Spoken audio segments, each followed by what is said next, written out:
d'alcool. Sud Radio, les clés d'une vie, 13h, 14h, Jacques Pessy. Sud Radio, les clés d'une vie, celle de mon invité Hugo Clément. Des dates qui vous rappellent des souvenirs. 7 septembre 2015. 7 septembre 2015, c'est ma première au Petit Journal de Canal+ à l'époque. Exactement.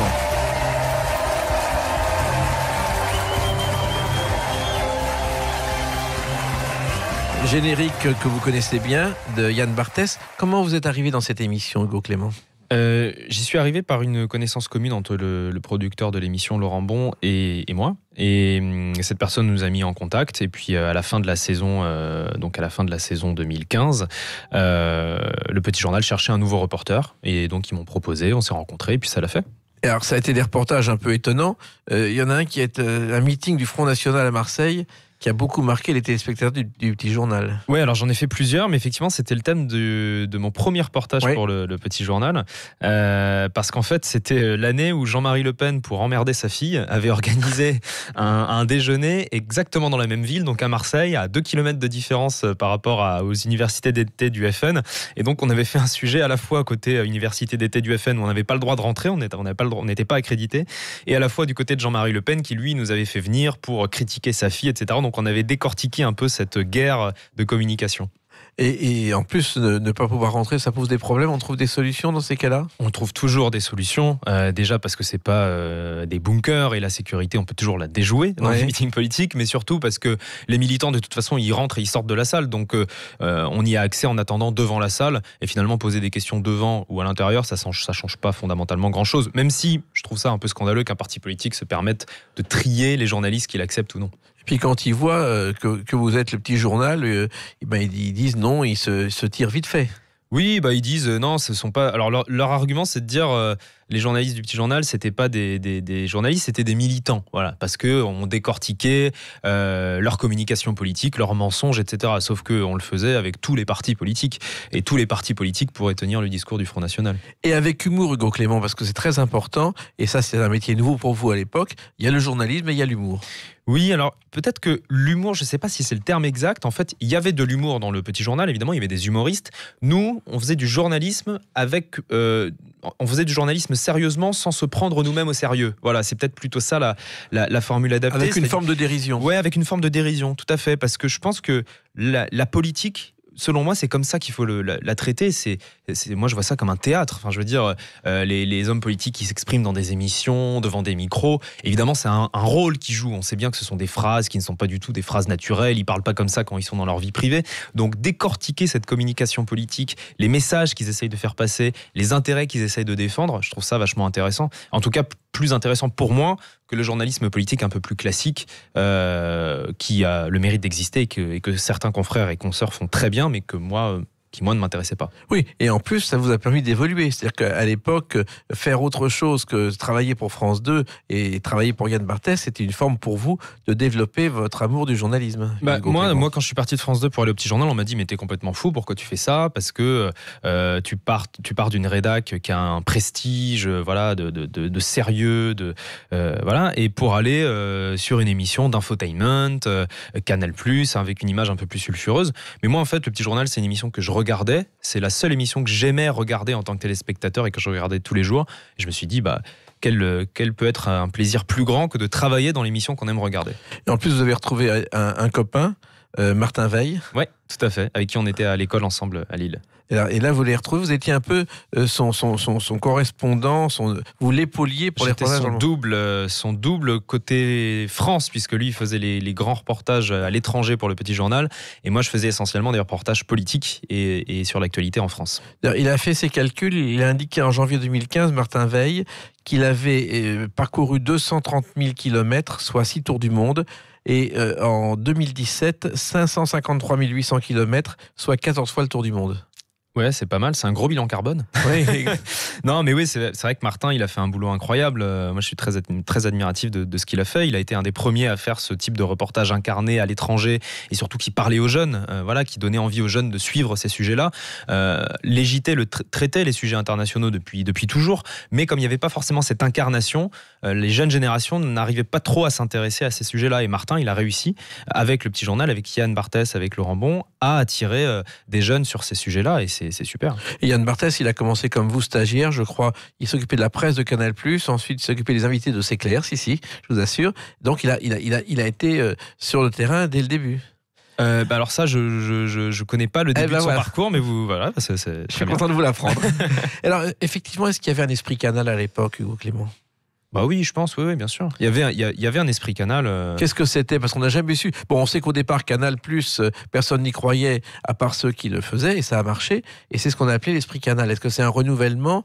Parce qu'on dit aujourd'hui, le journalisme est mort, tout est fini. Non, vous êtes la preuve vivante qu'on peut encore faire des grandes choses dans le journalisme. Ah oui, moi je suis pas du tout tenant du discours pessimiste sur la presse. Je pense qu'on annonce la mort de la presse depuis que la presse existe. Donc non, je pense que il y a encore plein de choses à faire, et le numérique en particulier ouvre des possibilités énormes. C'est-à-dire qu'aujourd'hui, n'importe quel jeune qui sort d'une école, qui a une bonne idée et qui a envie de proposer un format original, il lui suffit de prendre un téléphone, d'aller sur le terrain, et il peut se faire son format presque tout seul sans avoir besoin d'une équipe de 40 personnes autour. Donc cette légèreté que donne le numérique, et que donnait déjà la radio avant d'ailleurs, permet d'ouvrir un horizon des possibles énorme. Et le téléphone aussi, ça permet d'interviewer quelquefois des gens qu'on ne retrouve pas au bout du monde.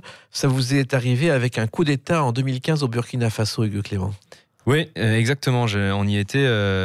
C'était un coup d'État d'un groupe militaire d'élite qui avait pris le pouvoir, et on a fait l'interview du général Diendéré, il me semble. Oui, peut-être que j'écorche son nom, mais Gilbert Diendéré, qui était le chef des rebelles, enfin des putschistes. Et donc j'ai réussi à obtenir son numéro de téléphone un peu sur un coup de chance. Je l'ai appelé et il a décroché. J'en croyais pas mes yeux, mais du coup j'ai dit au JRI, journaliste reporter d'image qui était avec moi, Pierre Lebeau, filme. On a enregistré le coup de fil, et c'était la seule interview dans un média international du général Gilbert Diendéré dans la voiture sur un téléphone.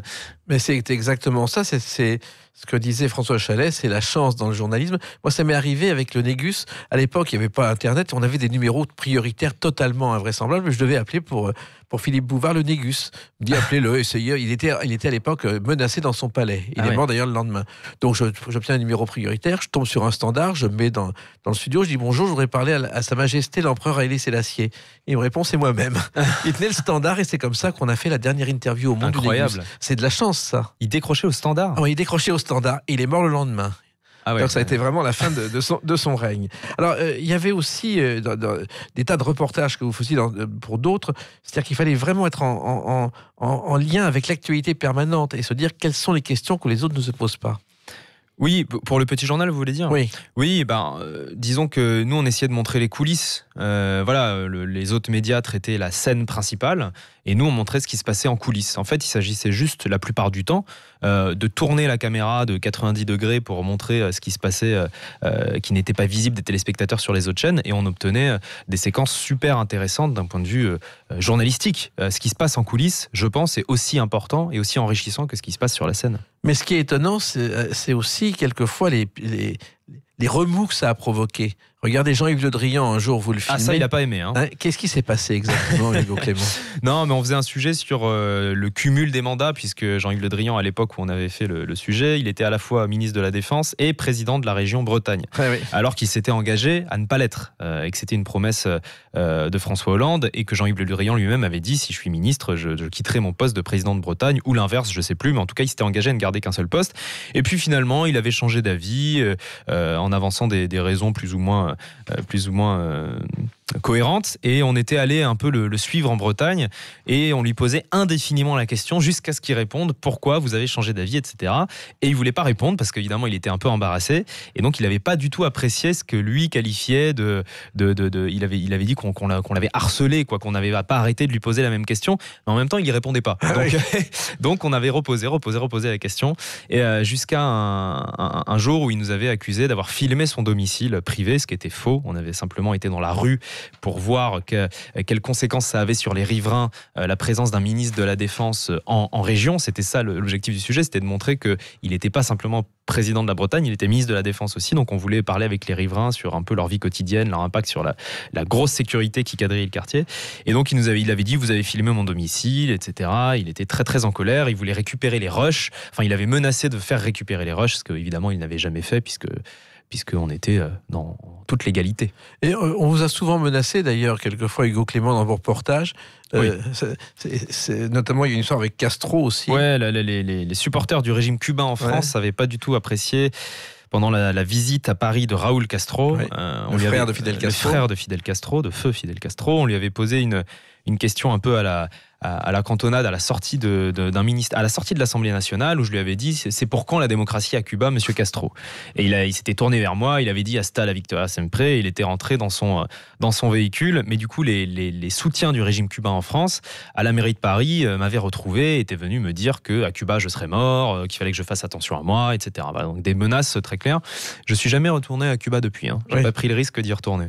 Mais il faut faire attention quand même, c'est pas angoissant d'avoir des menaces comme ça, d'être attaqué par les autres, Hugo Clément?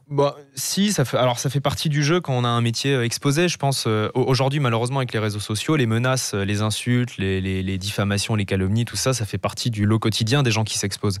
On finit par s'habituer.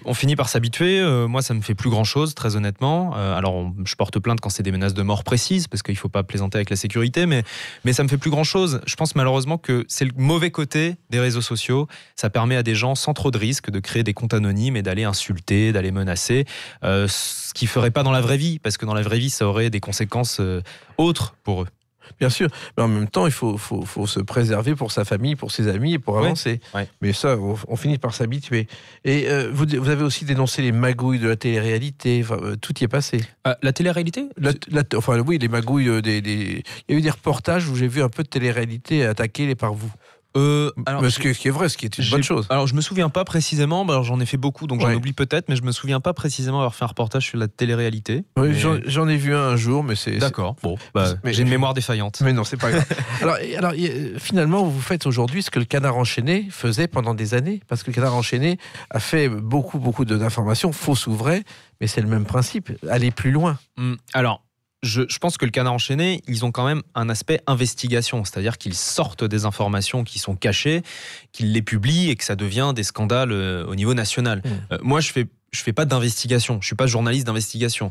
Ça, c'est le rôle de Mediapart, c'est le rôle du Canard, c'est le rôle d'autres journalistes dans d'autres médias. Moi, je fais du reportage. Voilà, je fais du reportage et du témoignage. Je donne la parole à des gens dont j'estime qu'ils ont des choses intéressantes à raconter et je parle de situations qui, à mon sens, ne sont pas assez traités et qui méritent d'être mis sur la place publique. J'essaye de rendre intéressant ce qui me semble important. Voilà. Et en évoluant aujourd'hui, puisque vous avez quitté Yann Barthès il y a quelques mois, pour créer une société, pour travailler sur le web. Oui, tout à fait. J'ai rejoint Combini. Donc, Combini, c'est un média web qui a été créé il y a une dizaine d'années par deux Français, David Creusot et Lucie Bedet. C'est toujours un média français. Beaucoup de gens pensent que c'est un média américain, mais c'est un média français, Combini. J'ai rejoint Combini parce que j'avais envie déjà de m'adresser aux plus jeunes, qui sont essentiellement sur les réseaux sociaux aujourd'hui, qui regardent beaucoup moins la télévision qu'avant.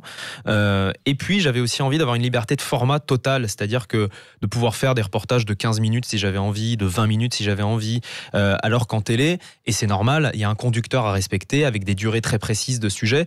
Et voilà, j'avais parfois un peu de frustration de ne pas pouvoir développer autant que je le voulais. Après, que ce soit très clair, j'ai jamais été brimé en télévision. Il y a beaucoup de gens qui disent oui, la censure, etc. Moi, personne ne m'a jamais empêché de faire le sujet comme je voulais le faire en télévision. C'était vraiment une question de format, de durée et de liberté de format. Oui, en plus, on a raconté n'importe quoi parce que finalement, une information arrive sur Internet, elle est aussitôt déformée. Oui, ça, c'est encore une fois le mauvais côté des réseaux sociaux, mais je pense qu'il y a aussi plein de bons côtés sur les réseaux et on n'en parle jamais et c'est dommage. C'est aussi un espace où on peut mobiliser des gens autour de sujets, autour de sujets d'intérêt public. Donc ce qu'on a fait par exemple au Congo au printemps dernier, on est parti faire un reportage au Kasaï, qui est une région du Congo touchée par une famine meurtrière. On a fait un reportage de 15 minutes, on est revenu et on a dit aux gens, voilà, si ce reportage vous a marqué, on vous propose une levée de fonds pour soutenir une association qui est présente sur place, Action contre la faim. Et en quelques jours, on a récolté plus de 600 000 € grâce aux réseaux sociaux qui ont permis d'ouvrir 4 ou 5 centres de santé là-bas au Kasaï. Donc parfois, les réseaux, ils ont aussi des très bons côtés. Oui, et il y a aussi des combats que vous menez, mais des combats du futur. On en parle dans quelques instants avec une autre date, le 21 février 2019. A tout de suite sur Sud Radio avec Hugo Clément.